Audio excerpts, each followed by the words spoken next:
Hello everyone. Hope आप सभी लोग स्वस्थ होंगे, अच्छे होंगे। आज की इस वीडियो में हम बात करेंगे पेरिकोरोनाइटिस के टॉपिक पर कि पेरिकोरोनाइटिस किस कंडीशन को बोला जाता है, पेरिकोरोनाइटिस क्या होता है, इसके क्या क्या लक्षण हो सकते हैं, कैसे आपको पता चलेगा कि आपके मुंह में जो दिक्कत हो रही है वो पेरिकोरोनाइटिस की कंडीशन है और इसके लिए आप क्या इलाज ले सकते हैं, इसके क्या क्या ट्रीटमेंट अवेलेबल हो सकते हैं। अगर आपके दांत में पीछे की साइड, लास्ट साइड, जो लास्ट वाला दांत होता है उस साइड आपको तेज दर्द हो रहा है, आपको मुंह खोलने में भी दिक्कत हो रही है, पेन आ रहा है, तो हो सकता है कि आपको पेरिकोरोनाइटिस की प्रॉब्लम हो रही है। तो ये सारी चीजें आज हम इस वीडियो में आपके साथ डिस्कस करेंगे। तो वीडियो को आप लास्ट तक जरूर देखिएगा और अगर चैनल पर नए हैं, अभी तक आपने हमारे चैनल को सब्सक्राइब नहीं किया है, तो साथ ही साथ आप चैनल को सब्सक्राइब भी कर लें और जो बेल आइकन है उसको भी क्लिक कर लें ताकि आगे आने वाली वीडियोस के नोटिफिकेशंस आप सभी तक पहुंचते रहें। मैं डॉक्टर शुभी कुपरेले पस्तूर आज आप सभी के साथ इस वीडियो के माध्यम से आसान भाषा में पेरिकोरोनाइटिस के बारे में डिटेल में समझाने की कोशिश करूंगी और ये भी आपके साथ डिस्कस करूंगी कि पेरिकोरोनाइटिस क्या होता है, आपको कैसे पता चलेगा कि पेरिकोरोनाइटिस की कंडीशन आपको हो रही है, इसके क्या क्या इलाज हो सकते हैं, ताकि आपकी सारी दिक्कतें, आपके सारे मन में जितने भी डाउट्स थे, क्वेश्चंस थे इस टॉपिक से रिलेटेड, वो क्लियर हो सके। तो चलिए शुरू करते हैं और समझते हैं।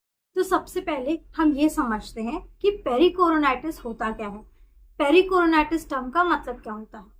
पेरी का मतलब होता है सराउंडिंग। पेरी का मतलब जैसे कि किसी भी चीज के चारों तरफ जो चीज प्रेजेंट होती है उसे हम पेरी बोलते हैं। और कोरोनर कोरोनर पोर्शन में, कोरोनाइटिस का मतलब होता है कोरोनल पोर्शन में जो टिश्यू प्रेजेंट होते हैं उसका इन्फ्लेमेशन, तो उसको हम कोरोनाइटिस बोलते हैं। आइटिस, जैसे कि हमने पहले भी वीडियोस में आपके साथ डिस्कस किया था इस वर्ड के बारे में कि किसी भी वर्ड के आगे जो आइटिस टर्म लग जाता है, ITIS लग जाता है, उसका मतलब होता है उस पोर्शन में इन्फ्लेमेशन होना। आइटिस का मतलब होता है इन्फ्लेमेशन। तो कोरोनल पोर्शन में इन्फ्लेमेशन को बोला जाता है कोरोनाइटिस। तो किसी भी दांत के सराउंडिंग में जो कोरोनल टिश्यू है, जो ऊपर दांत के ऊपर जो कोरोनल पोर्शन पे जो टिश्यू प्रेजेंट है उसमें अगर इन्फ्लेमेशन हो जाता है तो उस टर्म को बोला जाता है पेरिकोरोनाइटिस और इस कंडीशन को आपको बोला जाता है पेरिकोरोनाइटिस कंडीशन। और ये कंडीशन आपको जनरली आपके जो लास्ट दांत होता है, जो आपके मुंह का एकदम लास्ट में जो विजडम टूथ होता है, जिसे आप आम भाषा में अक्कल दाढ़ बोलते हैं, उस जगह पर ये देखने को मिलती है। ये कंडीशन पेरिकोरोनाइटिस आपको आपके लास्ट दांत यानी कि विजडम टूथ पर ही जनरली देखने को मिलेगी। अब किन कंडीशंस में पेरिकोरोनाइटिस की प्रॉब्लम आपको हो सकती है। या तो आपका जो अक्कल दाढ़ है, जो आपकी विजडम टूथ है, वो अभी अनइरप्टेड है, वो अभी निकली नहीं है, तो आपकी जो अक्कल दाढ़ है वो नीचे प्रेजेंट है, आपके बोन में प्रेजेंट है, ऊपर आपके मसूड़े प्रेजेंट है, गम्स की लेयर प्रेजेंट है। उस कंडीशन में भी, उस जगह पे भी आपको पेरिकोरोनाइटिस की कंडीशन हो सकती है। वहां पर भी जो कोर्नल पोर्शन है, जहाँ पर जो टिश्यू प्रेजेंट है, वहां पर भी आपको इन्फ्लेमेशन हो सकता है, दिक्कत आ सकती है। या तो फिर अगर आपकी जो विजडम टूथ है वो हाफ इरप्टेड हो, पूरी तरीके से अभी निकला ना हो सकता है कि आधा इरप्टेड हो, आधा अभी अंदर ही हो, एक कस बाहर हो और बाकी जो अंदर है, तो एक कस के ऊपर भी अगर टिश्यू प्रेजेंट है, टिश्यू आ रहा है, तो उस कंडीशन में भी आपको पेरिकोरोनाइटिस की प्रॉब्लम हो सकती है। तो ये दो चीजें हो सकती हैं, या तो आपका विजडम टूथ अभी निकला ना हो, अनइरप्टेड हो, या तो फिर अगर वो हाफ इरप्टेड हो, आधा निकल चुका है, तब भी इन दो कंडीशंस में आपको पेरिकोरोनाइटिस की प्रॉब्लम हो सकती है। अब लेकिन होती है आपको जनरली देखने को मिलती है ये आपके लास्ट दांत में, यानी कि आपके विजडम टूथ, अक्कल दाढ़ की जगह पर। अब इस कंडीशन में होता क्या क्या है, क्या क्या दिक्कतें आपको आ सकती हैं। तो इस कंडीशन में एक पॉकेट फॉर्म हो सकता है, दांत के ऊपर जो टिश्यू आ गया है वहां पर पॉकेट फॉर्म हो सकता है। अब आपका जो हाफ इरप्टेड जो मोलर है उसके ऊपर टिश्यू आ गया है और उसके ऊपर वाला मैक्सिलरी जो मोलर है वो बार बार बाइट करते समय, च्यू करते समय उस टिश्यू के ऊपर टच करता है, तो वहां पर उसकी वजह से, कटने की वजह से, बार बार लगने की वजह से वहां पर आपको पेन आ सकता है, वहां पर कट लग सकता है। और सेकेंडली वहां पर जब जैसे आपका ये दांत है उसके ऊपर टिश्यू ने कवर कर लिया है, तो उसके बीच में जो पॉकेट फॉर्म हो गई है, एक गैप आ गया है। तो आप कुछ भी खाना खाते हैं, दिन भर में कुछ भी खाते हैं, तो अगर वहां पे प्रॉपर सफाई नहीं हो सकती है, पॉकेट फॉर्म हो गया है, गैप आ गया है, तो वहां पर खाना भी फंस सकता है। खाना फंसने की वजह से हो सकता है वहां पर इन्फेक्शन भी हो, इन्फेक्शन के कारण वहां पर पस फॉर्म हो सकता है, स्वेलिंग आ सकती है, रेडनेस आ सकती है, साथ ही साथ आपको पेन बना रह सकता है। और ये कंडीशन जनरली जो 20 से 30 साल की एज वाले लोग होते हैं उनमें आपको देखने को मिलती है, क्योंकि जो आपकी अक्कल दाढ़ होती है वो आपके 17 से 21 साल तक की उम्र में निकलती है। तो कभी कभी हो सकता है कि प्रॉपर अच्छे से ना निकल पाई हो, आधी दाढ़ निकली हो, एक कस भी बाहर निकला हो। तो इसलिए 20 से 30 साल तक जनरली इस एज में ही आपको ये कंडीशन देखने को मिल सकती है। अब पेरिकोरोनाइटिस अगर आपको है, पेरिकोरोनाइटिस की प्रॉब्लम अगर आपको हो रही है, तो इसको आप कैसे पहचानेंगे, इसके क्या क्या लक्षण हैं। तो इसके लक्षण के बारे में अब हम बात करते हैं कि इसके क्या क्या लक्षण हो सकते हैं, क्या क्या पेरिकोरोनाइटिस के आपको सिम्टम्स देखने को मिल सकते हैं। तो सबसे पहला जो लक्षण आपको पेरिकोरोनाइटिस की कंडीशन में देखने को मिल सकता है वो होता है पेन। आपको जो आपकी अक्कल दाढ़ है उस साइड आपको तेज पेन हो सकता है। अगर आपको ये कंडीशन आपके ऊपर वाली अक्कल दाढ़ में है, अगर आपको इसमें ऊपर वाली अक्कल दाढ़ में लास्ट में हो रहा है, तो हो सकता है उसका पेन आपके कान तक भी एग्रीगेट हो सके, कान तक भी पहुंच सके।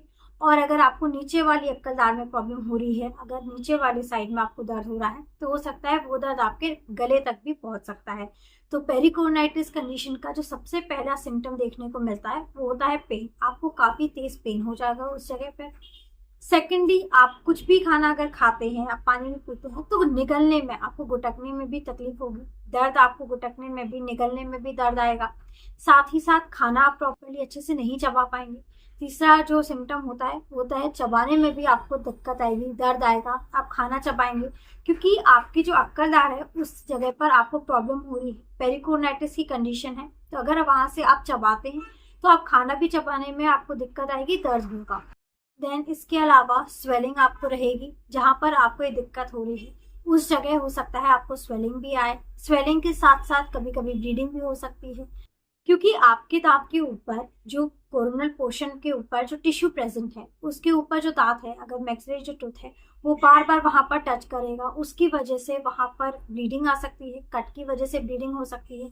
साथ ही साथ उस जगह आपको रेडनेस दिखेगी, जो टिश्यू कवर रहता है वहां पर आपको रेड रेड दिखेगा, इन्फेक्शन की वजह से वहां पर रेडनेस होगी। पस डिस्चार्ज हो सकता है, पेरिकोरोनाइटिस की कंडीशन में आपको पस डिस्चार्ज देखने को मिल सकता है, पस निकलता हुआ देखने को मिल सकता है, क्योंकि इन्फेक्शन की वजह से स्वेलिंग, पस, रेडनेस ये सारी कंडीशन हो सकती हैं। और साथ ही साथ आपको मुंह प्रॉपर खोलने में भी दिक्कत हो सकती है, माउथ ओपनिंग आपकी इस कंडीशन में रिड्यूस हो जाती है। अगर आपको लास्ट में इस जगह आपको दिक्कत हो रही है, वहां पर आपको दर्द हो रहा है, तो उसकी वजह से आप, जैसे आप प्रॉपर खाना नहीं चबा पा रहे हैं, गुटक नहीं पा रहे हैं, निकल नहीं पा रहे हैं, वैसे ही आप मुंह भी प्रॉपर नहीं खोल पाएंगे। आप मुंह खोलते हैं, ज्यादा बड़ा मुंह खोलेंगे तो आपको दर्द आएगा, तो इस वजह से आपकी जो माउथ ओपनिंग है वो भी रिड्यूस हो जाती है। अब सिम्टम्स के बाद, इसके लक्षण को जानने के बाद, अब हम अगर इसके इलाज की बात करें कि इसके लिए आप क्या इलाज करवा सकते हैं, क्या ट्रीटमेंट इसके लिए ले सकते हैं, तो उसमें सबसे पहले हम बात करते हैं मेडिसिन की। अगर आपको थोड़ा बहुत इसकी वजह से प्रॉब्लम हो रही है, दर्द हो रहा है, तो इसके लिए आपको मेडिसिन दी जाती हैं, जो एनाल्जेसिक्स है, पेन किलर है, वो आपको एडवाइस किए जाते हैं। आप प्रॉपर अपनी मेडिसिन लेते हैं तो जो कंडीशन है वो धीरे धीरे कम हो जाती है, दर्द चला जाता है, इम्प्रूव हो जाता है। लेकिन अगर आपको थोड़ी बहुत ज़्यादा दिक्कत हो रही है, स्वेलिंग ज़्यादा आ रही है, पस डिस्चार्ज हो रहा है, तो इसके लिए जो सर्जिकल ट्रीटमेंट है आपको उसकी एडवाइस दी जाएगी। आपको जो सर्जिकल ट्रीटमेंट है, जिसमें हम ओपर्कुलोक्टोमी कहते हैं, उसकी एडवाइस आपके डेंटिस्ट आपको देंगे। उसमें जो आपका दांत के ऊपर जो टिश्यू कवर है, जिसकी वजह से आपको पेरिकोरोनाइटिस की दिक्कत हो रही है, ये कंडीशन हो रही है, उस टिश्यू को वहां से रिमूव कर दिया जाता है, सर्जिकली उसको रिमूव कर दिया जाता है, और इससे आपको इस जो प्रॉब्लम हो रही है वो कम हो जाती है। अब जब भी पेशेंट्स के सामने देखा गया है, ये नोटिस किया है कि जब भी पेशेंट के सामने सर्जिकल ट्रीटमेंट की एडवाइस देते हैं कि सर्जरी करी जाएगी, सर्जिकली इसको रिमूव किया जाएगा, तो ज्यादातर पेशेंट्स सर्जरी टर्म से ही घबरा के इसको मना कर देते हैं कि ये सर्जरी हमें नहीं करवानी है, इससे अच्छा तो आप हमारा दांत ही निकाल दें। लेकिन ये मेजर सर्जरी नहीं है, एक माइनर सर्जरी होती है, जिसमें आपके तो इस जगह को एनेस्थेटाइज करके, प्रॉपर एनेस्थेटाइज करके, वहां पर उस जो टिश्यू प्रेजेंट है उसको कट करके निकाल दिया जाता है, टिश्यू को रिमूव कर दिया जाता है। और इस कंडीशन में आपको सूचर की भी जरूरत नहीं रहती, ये एक माइनर सर्जरी रहती है, तो ये बड़ी कोई मेजर सर्जरी नहीं रहती है, जिसमें आपको डरने की बिल्कुल जरूरत नहीं है। तो अगर आपको ज्यादा दिक्कत हो रही है, पेरिकोरोनाइटिस की कंडीशन आपको ज्यादा है, पस डिस्चार्ज हो रहा है, स्वेलिंग ज़्यादा आ रही है, रेडनेस हो रही है, पेन बहुत ज़्यादा बढ़ गया है, तो इसके लिए आप जो सर्जिकल ट्रीटमेंट है, जो ओपर कोलेक्टोमी जो ट्रीटमेंट है, उसके लिए आप जा सकते हैं। नहीं तो अगर आपको थोड़ा बहुत ही दिक्कत है, थोड़ा बहुत ही उसमें दर्द आ रहा है, स्वेलिंग आ रही है, तो इसके लिए जो मेडिसिन आपको दी जाती है वो आप प्रॉपरली लें। मेडिसिन से भी आपकी ये चीज़ें चली जाती है, ट्रीटमेंट आपका प्रॉपर हो जाता है, ठीक हो जाता है। इसके साथ साथ अगर जब आप सर्जिकली इसको रिमूव कराता है तो इसके साथ साथ आपको केयर भी बहुत रखनी रहती है, आपको सफाई अच्छे से रखनी रहती है, क्योंकि जो हमारा लास्ट दांत होता है, जो आपकी अक्कल दाढ़ होती है, जहाँ पर जो आपके लास्ट में जो विजडम टूथ प्रेजेंट होता है, प्रॉपर आप वहाँ पर ब्रश नहीं पहुँचा पाते, ब्रश अच्छे से वहाँ तक नहीं पहुँच पाता है, क्लीनिंग वहाँ पर नहीं हो पाती है, तो ये कंडीशन और ज़्यादा बढ़ती रहती है। सफाई प्रॉपर मेंटेन नहीं रहती है तो ये कंडीशन और ज़्यादा सीवियर होती रहती है। गंदगी की वजह से वहाँ पर इन्फेक्शन और ज़्यादा बढ़ेगा, पस डिस्चार्ज होगा, ये कंडीशन बढ़ती रही। तो आपको सफाई भी उतनी ज़्यादा मेंटेन रखनी है। अपनी ओरल हाइजीन का साथ साथ, ट्रीटमेंट के साथ साथ, दवाइयों के साथ साथ आपको अपनी ओरल हाइजीन को भी अच्छे से मेंटेन रखना है। तो इन शॉर्ट ये था पेरिकोरोनाइटिस के बारे में कि पेरिकोरोनाइटिस क्या होता है, किस कंडीशन को आपके मुंह में ऐसी क्या कंडीशन हो रही है जिसको पेरिकोरोनाइटिस बोलते हैं, और पेरिकोरोनाइटिस में आपको क्या क्या लक्षण देखने को मिलते हैं, क्या क्या ऐसे सिम्टम्स होते हैं, और साथ ही साथ इसका क्या क्या इलाज कर सकते हैं, क्या क्या इसके लिए ट्रीटमेंट ले सकते हैं। तो उम्मीद है आपको ये सारी चीज़ें अच्छे से समझ आ गई होंगी। सारे इसके जो सिम्टम्स है, कॉजेज है, या फिर जो इसके ट्रीटमेंट्स हैं वो अच्छे से क्लियर हो गए होंगे। लेकिन अगर आपके फिर भी कोई भी डाउट्स हैं या फिर भी कोई भी क्वेश्चंस है इस टॉपिक से रिलेटेड, तो आप हमें हमारे कमेंट सेक्शन में पूछ सकते हैं। अगर आपको हमारा ये वीडियो पसंद आया है, हेल्पफुल लगा है, तो आप इसे ज़्यादा से ज़्यादा लोगों तक पहुँचाइए, ज़्यादा से ज़्यादा लोगों तक शेयर करिए। और अगर आप हमारे चैनल पर नए हैं, अभी तक आपने हमारे चैनल को सब्सक्राइब नहीं किया है, तो आप साथ ही साथ हमारे चैनल को सब्सक्राइब भी कर लें और जो बेल आइकन है उसको भी क्लिक कर लें, ताकि आगे आने वाली वीडियोस के नोटिफिकेशंस आप सभी तक पहुंचते रहें। Thank you so much, have a nice day and keep smiling.